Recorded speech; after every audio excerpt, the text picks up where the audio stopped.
सबक फिर पढ़ सदाकत का, अदालत का, शुजाअत का।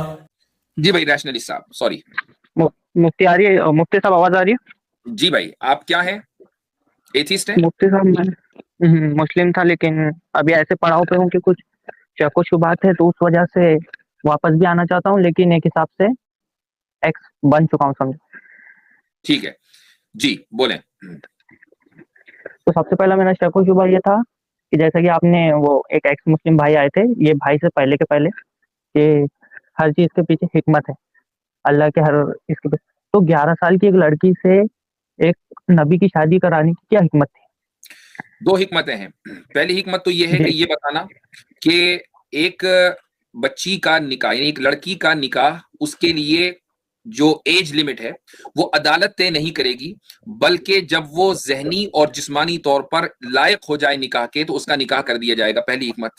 दूसरी हिकमत यह है कि हजरत आयशा रदी अल्लाह अन्हा चूंकि बिल्कुल इब्तदाई जवानी में, इब्तदाई उम्र में आप सल्लल्लाहु अलैहि वसल्लम के यहाँ आ गई, यानी अब उनकी उम्र ऐसी है कि जिस उम्र में तरबियत होती है, सीखना सिखाना होता है, तो आप सल्लल्लाहु अलैहि वसल्लम ने उनको जो इल्म दिया उसके बारे में खुद आपने फरमाया कि खुजू निस्फ दीनिकुम अनिल हुमैरा, कि अपना आधा दीन हुमैरा यानी हजरत आयशा से सीखो। इतनी बड़ी वो आलिमा बन गई थी कि उम्महातुल मोमिनीन में कोई नहीं था, और उसकी वजह ये थी कि आप सल्लल्लाहु अलैहि वसल्लम की खिदमत में उनको आपकी ज़ौजियत में उस अरसे में रहने को मिला जिस अरसे में एक इंसान सीखता है।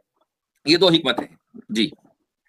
तो अरसे में रहने को मिला तो उसके लिए शादी की जरूरत नहीं थी ना, वैसे भी तो हजरत अबू बकर उनके दोस्त ही थे, तो तालीम तरबियत के लिए। अब आप सल्लल्लाहु अलैहि वसल्लम की प्राइवेट लाइफ भी है, पर्सनल लाइफ भी है, पब्लिक लाइफ भी है, तो सहाबा को तो पब्लिक लाइफ पता होगी, प्राइवेट मैं क्या बोल रहा हूँ, मेरी एक कोई आदमी घर में हो।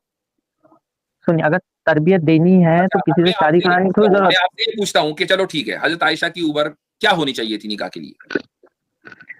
निकाह के लिए मिनिमम 18। क्यों? क्यों मतलब 18 तो होनी चाहिए ना। आप एक सेकंड, आपको बेटी है? नहीं, आपको बेटी है?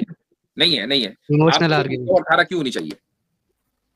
अरे इसलिए क्योंकि वो एक मेच्योर स्टेट में तभी जाएंगी ना। आज आप बोल रहे हैं कि साइंस हमारा नौकर है, आप साइंस के प्रोडक्ट यूज करते हैं, तो साइंस ये भी तो कह रहा है कि जब वो 18 साल की हो जाए तभी उसका निकाह होना चाहिए मिनिमम। उसमें जो अगर मुकम्मल हो गई और उसकी 18वीं बर्थडे कल आएगी, आज वो शादी करना चाह रही है, कर सकती है?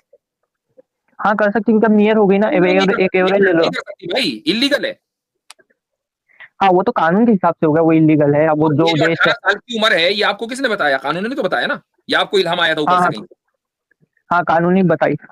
अच्छा, चाइना ने 21 साल कर दी, अब वहां क्या करेंगे? हाँ वही मतलब, हाँ वो भी अब एक कानून के हिसाब से। अच्छा, इसमें अमेरिका के स्टेट ऑफ मैसाचुसेट्स में 14 साल है पेरेंटल कंसेंट के साथ, वहां क्या करेंगे? हाँ सही है, तो वो कानून के हिसाब से देखिए। नहीं, कानून और साइंस आपने कहा कि 18 साल में मेच्योरिटी आती है। मैं पूछता हूं कि फिर अमेरिका के सूबे में जहां 14 साल विद पेरेंटल कंसेंट अप्रूव्ड है शादी 14 साल की उम्र में, तो क्या आपको लगता है कि वहां बच्चियों के ऊपर जुल्म हो रहा है? बिल्कुल लगता है जुल्म हो रहा है। किस बुनियाद पर? बच्ची अमेरिका में सुनिए मेरी बात सुनिए, एक बात सुन लीजिए। यानी वो 14 साल की है, वालिदैन कंसेंट दे रहे हैं, गवर्नमेंट को प्रॉब्लम नहीं है, साइंटिफिकली कोई मसला नहीं है, पीरियड्स उसको आ रहे हैं, वो यानी अपनी मेंटली और फिजिकली बिल्कुल फिट है, आपको क्या मसला भाई?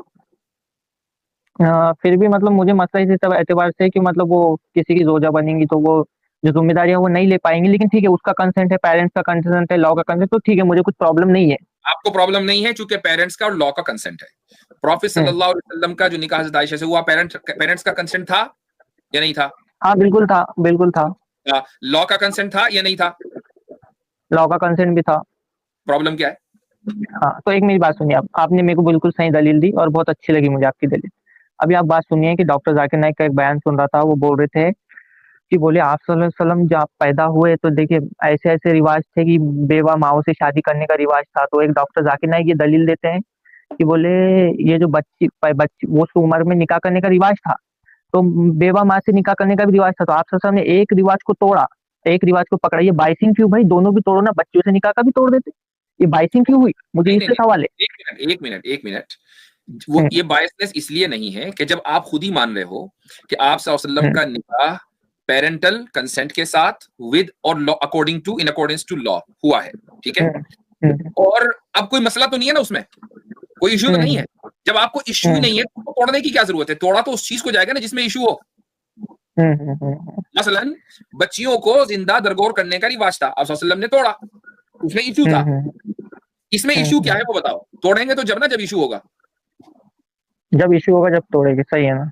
तो मैंने मतलब मेरे को पक्का पता नहीं है, लेकिन ये सुना है कि 5 साल की उम्र से जो सेक्स होता था वो बिटवीन द थाइज होता था, ये सही है? मुझे पता नहीं, आपसे पूछ रहा हूँ। ये सब फालतू की बातें हैं कि मैंने सुना है ऐसा। मुझे बताएं इसमें इशू क्या है कि और जो प्रॉफिट सल्लल्लाहु अलैहि वसल्लम के यहाँ वो आई हैं, वो 5 साल की उम्र में नहीं आई है, 6 साल की उम्र में नहीं आई है, 7 साल की उम्र में नहीं आई है, 9 साल मुकम्मल होने के बाद आई है, ठीक है। तो अब ये सब आई है, उससे पहले जो जाया करते थे उसका क्या मुफ्ती साहब? आपसे मैं ये पूछ रहा हूँ कि इसमें इशू क्या है, मुझे प्रॉब्लम बताओ। कोई इशू नहीं, पेरेंट का कंसेंट है। जब कोई इशू है तो क्यों तोड़ा जाए? वो बात तो सही है, लेकिन अब ठीक है, ये मैं आपकी बात से राजी हो गया, सही है, ठीक है। दूसरी बात, ठीक है, अब आप सल्लल्लाहु को रहमत, आप रहमत थे पूरे आलम के लिए। एक ही सवाल, एक क्वेश्चन और देता हूँ, एक क्वेश्चन का मौका और देता हूँ। हाँ ठीक है, रहमत कहा गया। जब आप रहमत है तो रहमत तो आप अपनी कौम के लिए नहीं हुए। एक आपने हदीस ऐसी बोल दी कि 72 या 73 फिरके होंगे, उसमें मौदूदी अलग हो गए, ये अलग हो गए, मौदूदी भी बड़े आलिम। अब मैं कंफ्यूज हूँ, किसको मानूं? मौदूदी को मानूं कि अशरफ अली थानवी को मानूं कि अहमद रजा बरेली को मानूं? एक मिनट सुन लीजिए। आप सल्लल्लाहु अलैहि वसल्लम ने ये कहा 72-73 फिरके होंगे, तो ये आपके कहने की वजह से फिरके हुए हैं या आपने एक प्रेडिक्शन किया था कि ऐसा होगा इसलिए हुए हैं? प्रेडिक्शन किया था। ठीक है, तो जब प्रेडिक्शन किया था तो यहां तो आपको ये कहना चाहिए था कि यार रसूलुल्लाह सल्लल्लाहु अलैहि वसल्लम ने 1400 साल पहले वो बात बता दी जो आज मैं अपनी आंखों से देख रहा हूं। तो आपको तो आप वसल्लम की सच्चाई का यकीन होना चाहिए था, बजाय इसके कि आप वसल्लम को जिम्मेदार ठहराने लगे। ये प्रेडिक्शन था, ये उनके कहने की वजह से फिरके बने। ये बात भी सही है, ठीक है। अब एक मिनिमम एक सवाल, ये भी आपने एक सवाल हमारा भी है, एक और देता हूँ। हाँ ठीक है, हाँ ठीक है। तो एक जो है कि अपने इसमें जो फ्यूनरल मेथड है वो है कि दफनाया जाता है, और एक फ्यूनरल मेथड है कि जलाया जाता है। लेकिन जो आज साइंटिफिकली प्रूव हो सका है कि सबसे अच्छा फ्यूनरल मेथड पारसीज का है, जिसमें वो ऐसी बड़ा सा वो बनाते और उसमें बॉडी रख देते, चील कौवे खाते। तो जब इस्लाम इतना ही साइंटिफिक था, प्रॉफिट इतनी अच्छी प्रेडिक्शन करते थे, तो बोला कि इस्लाम इतना साइंटिफिक है। मैं कह रहा हूँ कि सबसे अच्छा मेथड ये है, इसको साबित करें। साबित हो चुका, गूगल करिए, इधर साबित हुआ कि सबसे अच्छा मेथड, और किस एतबार से सबसे अच्छा मेथड।